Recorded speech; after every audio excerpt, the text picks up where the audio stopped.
started. All of you. Okay, yeah, 12 today. It's for you. 12 today. I have to. I'm just saying love it because I can't. I believe that somebody killed my niece, just like they killed her mother. The scene inside her room was chaotic. ABC has learned it appears members of Houston's entourage found her unresponsive body and called hotel security. Could Whitney Houston's tragic death have been more than just an accident?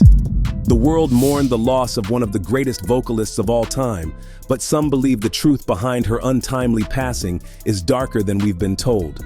And at the center of this theory, Ray J. But here's where it gets even messier. Whispers suggest that after Whitney's death, Ray J sought comfort in none other than his sister, Brandy, not just for support, but allegedly to cover his tracks. Let's break it all down. When Whitney Houston was found lifeless in her Beverly Hilton hotel room on February 11, 2012, the world was in shock.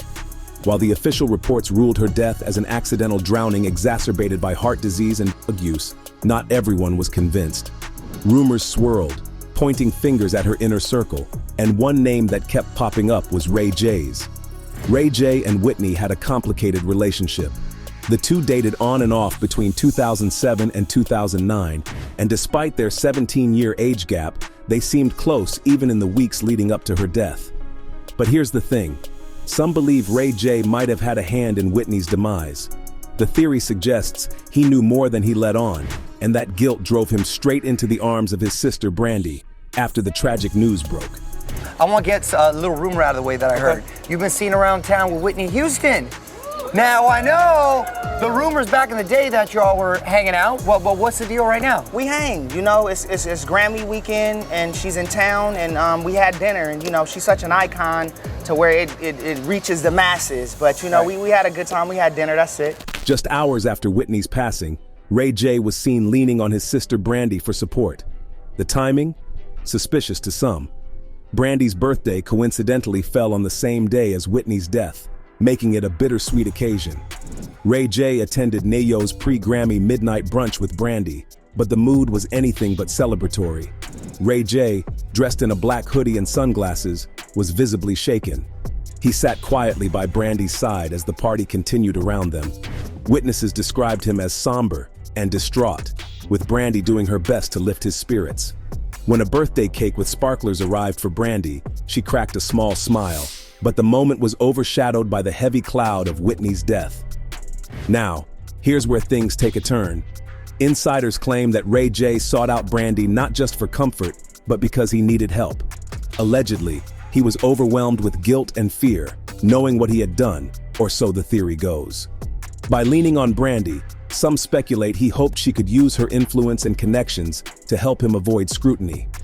The timing of his appearance at the supper club in Hollywood and his bleary-eyed breakdown at the Beverly Hilton has left fans wondering if Ray J was wrestling with more than just grief. Reports of him muttering, "Whitney dead, we all gotta live with that," only added fuel to the fire. Whitney and Ray J's relationship was always an eyebrow raiser. With a 17-year age gap, they seemed like an unlikely pair. But despite their differences, they were frequently seen together, sparking rumors of a rekindled romance shortly before her death. Witnesses even described their interactions as affectionate, with Ray J acting all weird during their last public outing. He opened the car door for Whitney and ensured she was safely inside, a small gesture that seemed sweet at the time, but now raises questions in light of these theories. I've been through a lot in these past 2 weeks.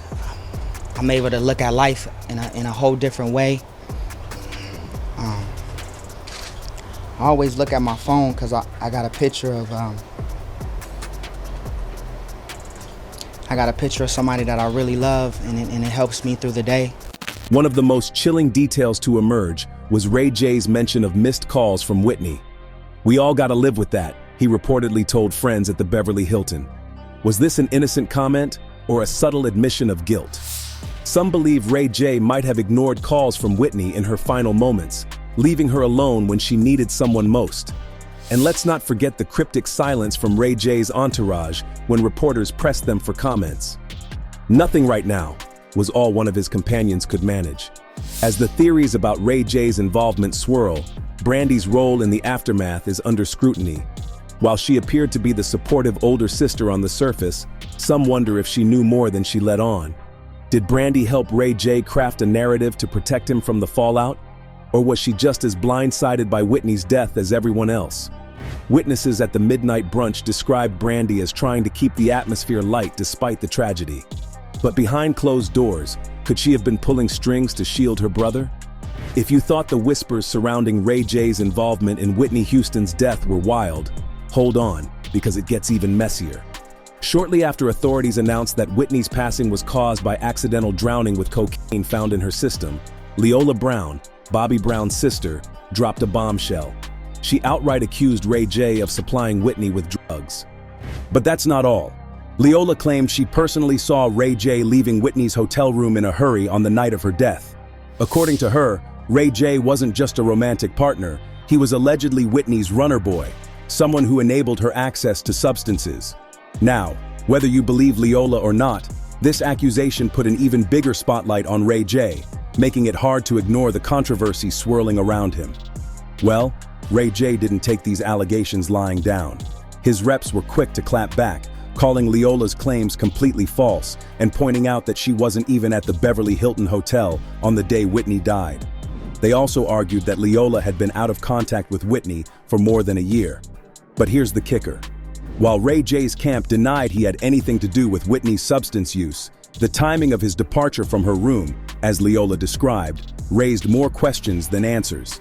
Even Dr. Drew, who interviewed Leola on CNN's Headline News, couldn't confirm her claims. Yet, the court of public opinion was already forming its own verdict. I'll address the issue as respectable as I can. I really miss my friend. Adding more layers to the drama, Ray J's team told TMZ he was in San Diego at the time of Whitney's death. But let's be real, this explanation didn't sit right with everyone. If he was truly miles away, how did these rumors about him fleeing her hotel room gain so much traction? And why was he seen visibly distraught at the Beverly Hilton shortly after Whitney's passing? Some people argue that if Ray J was so heartbroken, as his public statements suggested, why wasn't he more open about his last interactions with Whitney? Others see his grief as genuine, but feel it doesn't erase the possibility of him being tangled up in something he'd rather keep quiet. And if you thought the drama surrounding Whitney Houston's relationship with Ray J couldn't get any murkier, think again.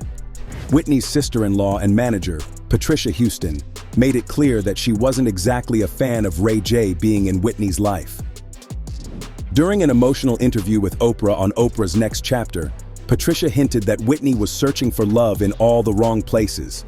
While she didn't explicitly name Ray J, her comments left little to the imagination. Referring to Whitney's desire for love and comfort, Patricia remarked, "The dream she was chasing was younger." Many believe this was a direct jab at Ray J, who was 31 at the time, while Whitney was 48. Patricia didn't mince words about the dynamic between Whitney and Ray J. She described the younger man as someone thriving and loved to be out and about, while Whitney, on the other hand, was someone seeking stability and comfort at home. Now, if that doesn't paint a concerning picture, what does? Patricia seemed to suggest that this relationship was one-sided from the get-go, with Whitney chasing something, or someone, that might have ultimately hurt her. Even though Ray J publicly referred to Whitney as "my friend" and was visibly emotional at her funeral, reaching for her casket as it passed through the church, Patricia's words hint at a much different story behind the scenes. Was Ray J truly mourning Whitney, or was this another act in what some believe to be a calculated performance? Let's not forget, Patricia was more than just Whitney's manager. She was family. Her perspective carries weight, and her unease about Ray J's presence in Whitney's life only adds to the growing suspicion surrounding him. Patricia's comment about Whitney chasing something that would ultimately hurt her feels almost prophetic in hindsight. Whether it was Ray J's alleged bad intentions or Whitney's vulnerability during her final days, the relationship seemed doomed from the start. If you thought the Ray J and Whitney Houston situation couldn't get any darker, think again. Enter Jaguar Wright, who's making waves with some jaw-dropping claims. According to Jaguar, she has what she calls proof, that Whitney's death wasn't accidental, it was a planned hit. Jaguar alleges that Ray J played a key role in this so-called plot, allowing a mysterious figure into Whitney's hotel room on the night of her passing. This shadowy individual, she claims, was acting on direct orders from none other than Diddy. Let that sink in for a moment. Leola Brown, Bobby Brown's sister, has said on several occasions that she was beat. They saw her body. She didn't just die in a tub, like she was beat up. Jaguar's claims get even wilder. She says this mystery man was spotted rushing out of Whitney's room hours later, looking frazzled and suspicious, as if he'd just committed the unthinkable. The theory? Diddy wanted Whitney out of the picture to gain full control of her estate alongside Clive Davis. Now, this isn't the first time Diddy's name has been linked to some shady dealings, but tying him to Whitney's tragic end? That takes the allegations to a whole new level. Jaguar points out that Diddy's behavior during interviews about Whitney's death was bizarre, to say the least. Remember his 2012 sit-down with Ellen? He looked visibly nervous, fumbling over his words and giving vague answers that raised more questions than they answered. I know that you were the first, one of the first ones at Clive's party to speak about Whitney's passing the other day. Yes. And that was, did you know her well? Yes, I did. She's dead. Ray J was the last person to see her alive. He let the dealer in, but she was sober, right? But he let the dealer in that gave her the shot. And let's not forget Ray J's involvement in all of this. Jaguar paints a picture of a man willing to do anything for clout, even if it meant allegedly helping orchestrate something as sinister as Whitney's untimely passing. Whether it was letting this mysterious figure into her room or staying silent afterward, Ray J's actions, or lack thereof, don't exactly clear his name. When reporters pressed Ray J for his thoughts on Jaguar's claims, he clammed up completely, pleading the fifth instead of defending himself. That's not exactly the reaction of someone with nothing to hide.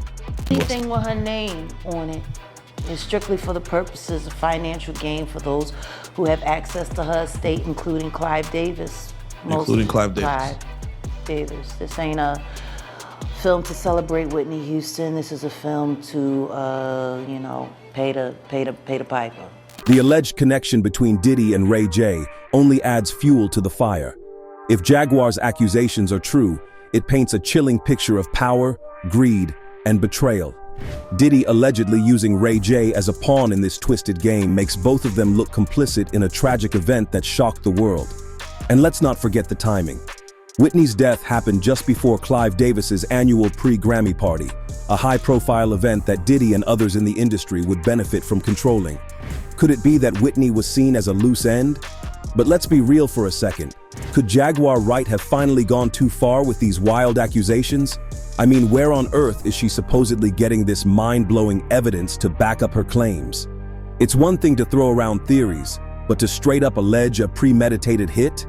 That's next level. At the same time, though, it's not like people weren't already side-eyeing the circumstances around Whitney's death from the very beginning. Remember how the coroner ruled her passing an accidental drowning, but also noted that the drug levels in her system weren't even high enough to be considered fatal? Let's not forget Whitney's iconic interview where she made it crystal clear that she wasn't a self-destructive or suicidal person. "I want to live life," she had said, a statement that echoed her determination to fight through her struggles. It's heartbreaking to think about now, especially when you consider how determined she was to overcome the challenges she faced.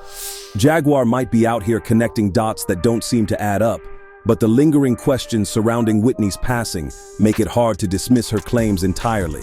If you thought the theories couldn't get any wilder, let's talk about Officer Paul, a private investigator who's been digging deep into the circumstances surrounding Whitney Houston's tragic passing. And let me tell you, his findings will have your jaw on the floor. Here's what Paul is saying. Whitney wasn't just battling her demons. She was allegedly caught up in a dangerous web involving East Coast snow dealers. And we're not talking petty change. She reportedly owed them a staggering $1.5 million.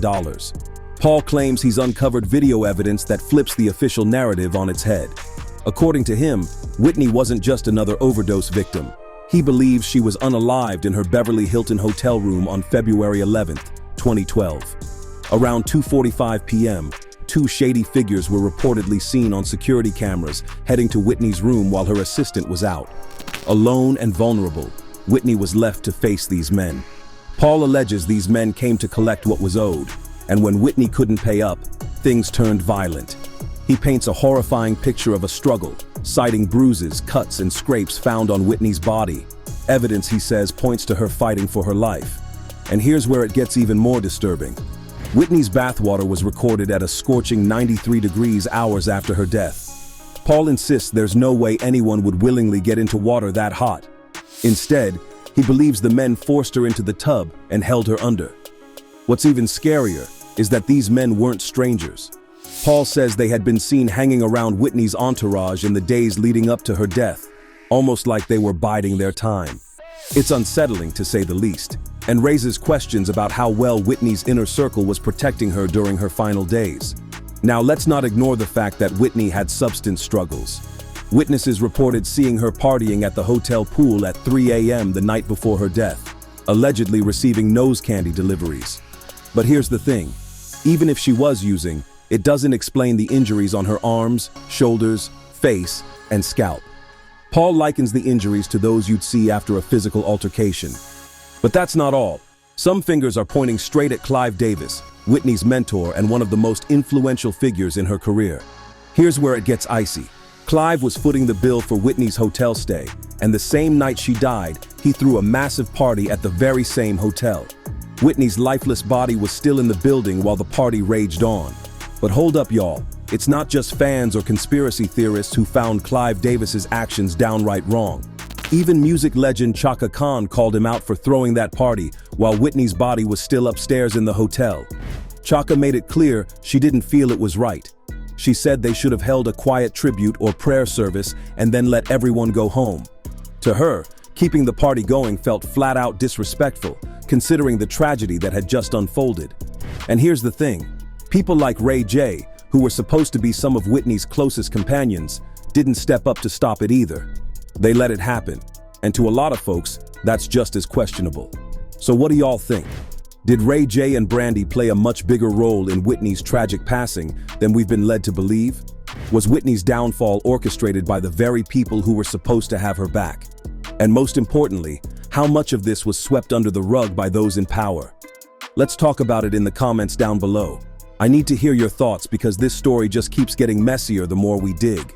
And while you're here, don't forget to smash that like button, hit subscribe, and turn on those notifications so you never miss another deep dive like this. And listen, don't go anywhere. The next video on your screen is even more revealing, and trust me, you won't want to miss it.